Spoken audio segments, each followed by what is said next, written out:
Hello and welcome to the Winding Road Podcast.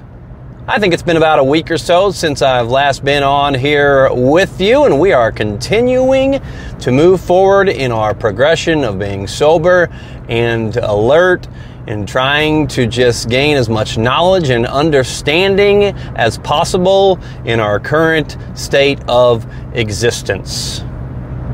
Awe. That's A-W-E. Wonder and boredom are the topics at hand. And we'll probably get off the road and go down other paths. Who knows? That's what happens on the stream of consciousness. My journal. What does your journal say? Let's get into it. So, I was reading last night a book called How to Change Your Mind.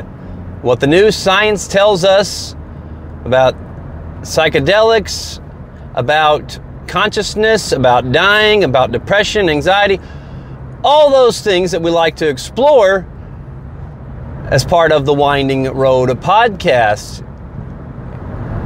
And Michael Pollan in the prologue, and I'm probably not doing a service here, I'm doing it a disservice because I've only read the prologue so far. But already out of that, man, I've taken, that's just like an epiphany, just type moments. I don't know exactly what they're called.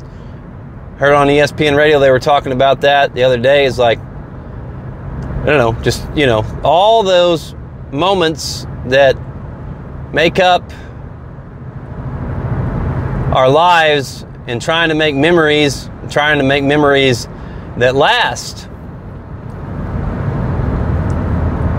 Is that the focus? And this is not the way I was going to start, but is that the focus of our lives? Is to try to have as much fun as we possibly can, spread as much love as we possibly can. But what happens whenever we are just trying to make these moments and trying to share them and make them go viral and do all this other stuff and complicating it? We think it's simple in what we are doing, but are we complicating it? Because then if we're always trying to make moments so that we can remember them and have them last, are we already focused on what is next? Click, click, click. We're always on the go.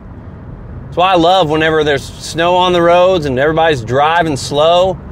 It's one good thing about winter. Happy we're still in summer right now as of this recording, and we take all the seasons for what they are worth, and we see all the glory of all the seasons. Whenever people tell me, I don't like winter very much. Well, yeah, cold kind of sucks, but what are the positives out of it? And the positives out of it, I'm guaranteed, for me anyways, in my mind, they outweigh the negatives because I choose to focus on them and choose to treat the negative as noise. So I'm able to embrace all the different seasons and realize that if you consider winter as a season of bad, and a lot of people do get depressed and anxious and stuff in the winter because they're not getting as much sun as part of it.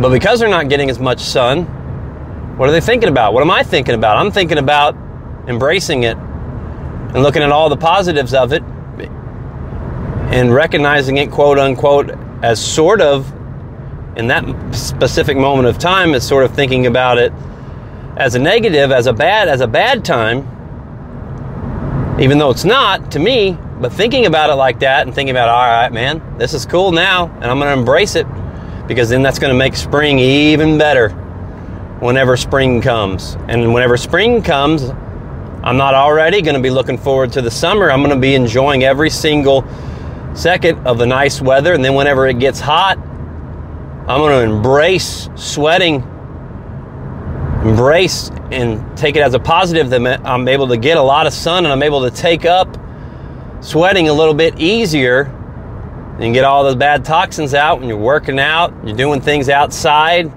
to make you sweat during the summertime. I was with somebody the other day and it was like, so hot, complaining about it. not in a bad way, but just, you know, I could tell that they were thinking about it as a negative, and at the same time, I was thinking about it as a positive.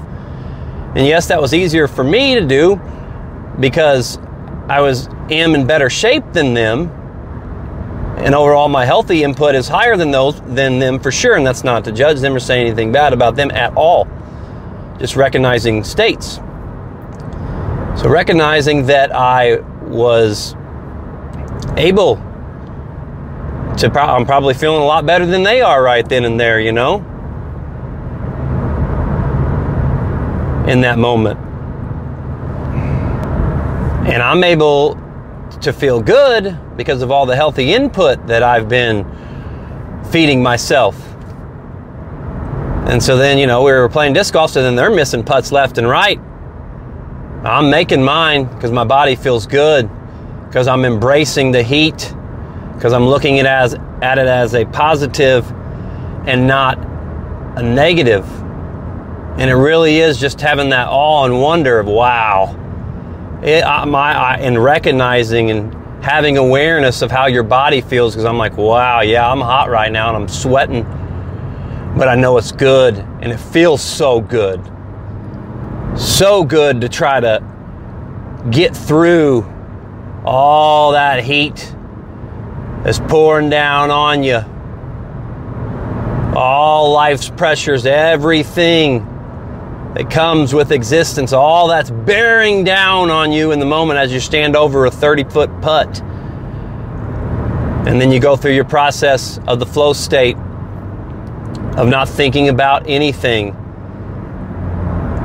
Step 1, path. Step 2, a little bit zoning in on the target. Step 3 is that target. And then I was thinking about the other day how if I'm farther away from the basket in disc golf, and you can correlate this to any sport you want, well, most sports anyways, that have that need to focus and zone in, like whatever you're trying to, object ball, or you're trying to hit, whatever you're trying to do, the hole. And like if I'm farther away, I'm not able to zone in quite as good. So my goal in life is way out of reach. It's a long way away, but how do I get there?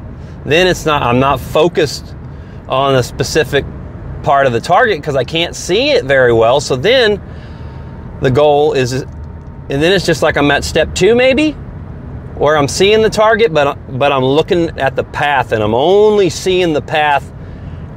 I can see that target off in the distance, and I'm centered on it,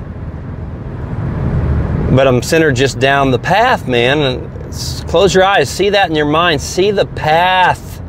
Whatever that path looks like to you, see it now. And if you're able to focus on the path, then you're able to realize that it's really only about the task that is at hand. And if we're focusing on the task that is at hand, we're able to hit that target, hit that goal. So that's another way to look at it if you're kind of farther away from where you think you might need to be. Oh, and we got a helicopter on the winding road. Oh boy. Went out over the field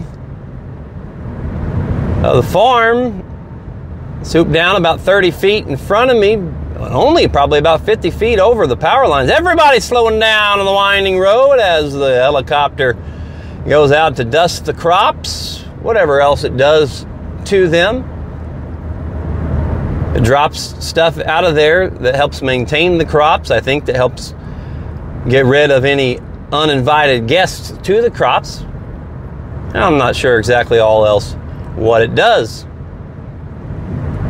But you're able to figure out, I might have been able to go deeper into that if I would have talked to somebody that does that. And just simply asking questions and treating life in awe and wonder.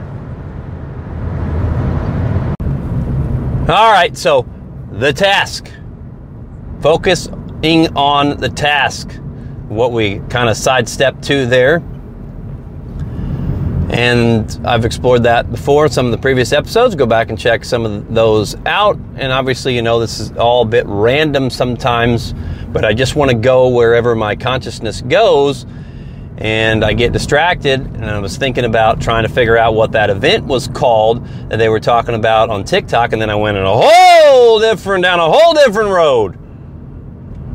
But that event's called a canon event. And I believe it was those things that I was trying to relay to you with those moments, you know, that we remember.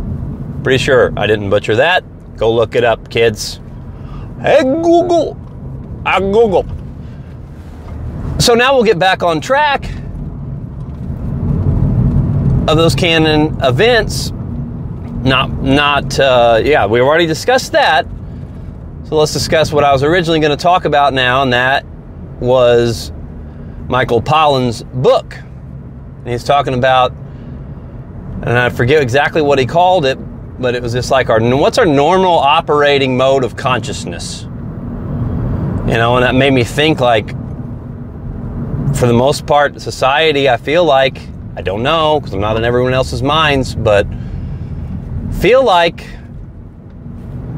society, you know, with technology and all these different things, and everybody living in the cities, you know, all the people that live in the cities, obviously piled on top of one another in an area, and they may not be getting as much nature as I am, so they may not be able to see those things as easily as I can see. And if they are still lost in things, you know, not being sober and alert, that helps to cloud it as well, as I have been in the past. I'm not judging anyone, no matter whatever state it is that they are at in their lives. But is what made me think about that, the normal operating mode of us as a collective being, and how we've lost touch with nature, which means we've lost touch with ourselves. Maybe we're on a new self, but then that's also where the universal human comes in, and how that's also rising as well, you know, if you believe in the different wakings of consciousness and events and different energies and pathways in our own minds and our existence in the universe and the cosmos and life itself, that is also happening at the same time that we are disconnecting from who we are. I think it's because we're waking up to that, because we're realizing that we're getting lost in these other things. So whoever God is, the more is trying to wake our asses up to the great realization of trying to be a universal human. And being a universal human is outside of religion. It is outside of labels, I feel like. And this is just my take on it from what Gary Zukav said in Seed of the Soul and in Universal Human. It's outside all of that, but it's inside all of that, because it's combining spirituality, nature, society, different cultures, different things. It combines it all together, you know, and trying to gain authentic power in us as a society and us as individuals, trying to get away from external power. Dive into that in those books that I told you about. I'm gonna have to wrap this up really short, and I don't have much time because I didn't get anywhere where I wanted to go. But that made me think about that with just a normal operating state, you know. And obviously, whenever you do psychedelics, and I'll talk about that on another podcast, hopefully in the near future, and some of my personal experiences, which haven't been many, but have been some. And we're low of fuel on the winding road. That's okay. Don't have far to go. And then I was like, well, I don't really operate in that mode of just that normal consciousness. I do, because I have to live here. I'm in the world, but I am not of the world. So my normal operating mode, and what I'm trying to get to every single day, but yet still be sane and be present and be grounded here on earth. We live here. I'm taking it all in with a mind of a child, because I've gained my innocence back, and a mind of a child, awe and wonder, and just going out and just sitting there and watching the birds, man.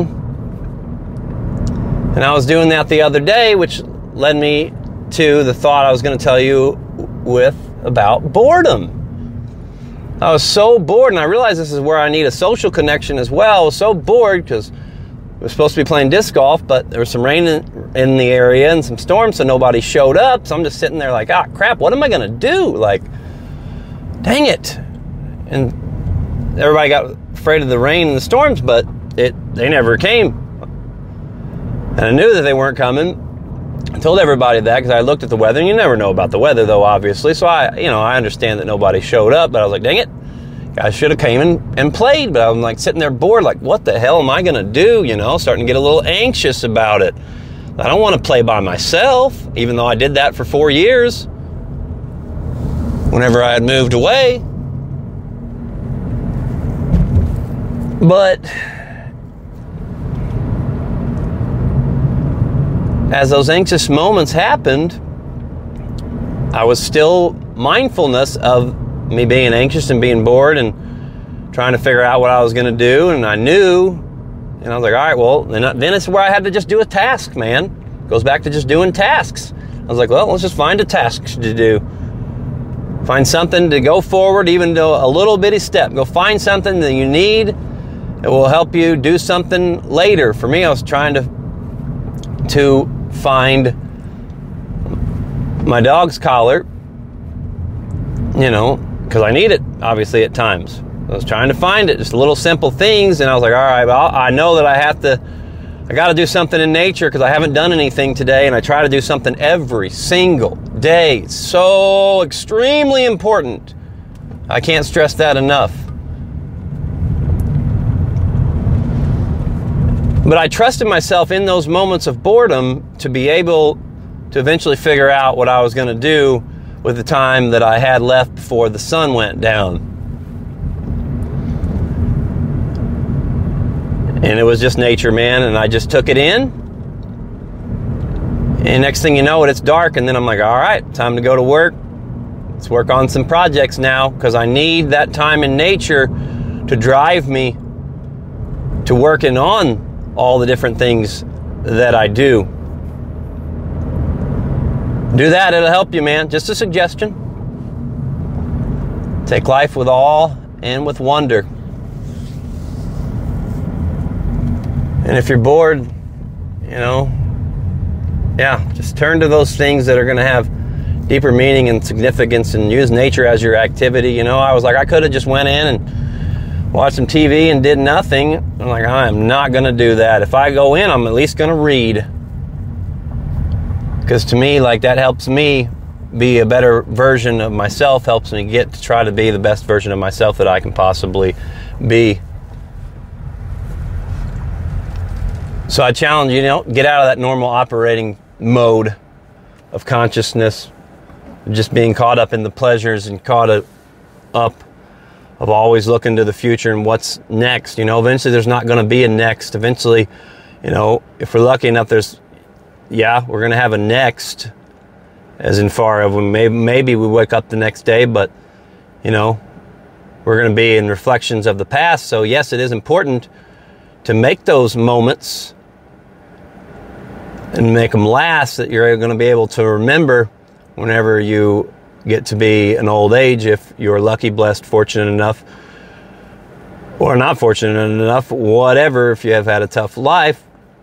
But still encourage you to try to be positive and to fight to keep living, because it is worth it. It totally is, man. But I don't blame anybody that gets out early, Like, I just don't ever put any judgment on anybody, man. It's not going to do it. But I challenge you, if you're in those deep, dark spots, man, focus on a task. Pick a task to try to do it something that means something, even though it might not feel like it means anything. With whatever it is that you're going through, it means something then. If you make it mean something, if you're able to get up off the couch and go outside and treat the trees and nature and everything that comes with it with awe and with wonder. Get off your phones, get away from the TVs, and go outside. That's where deeper meaning and purpose is found, and you will not be bored. You might be for a little while, but then the birds are going to come, and they're going to sing to you, man. They're going to sing a beautiful song to you. You're going to see lots of things that bring you joy, and there is greatness in your future. And I'm just manifesting right now for myself, for anyone who's on here. God bless you. I love you.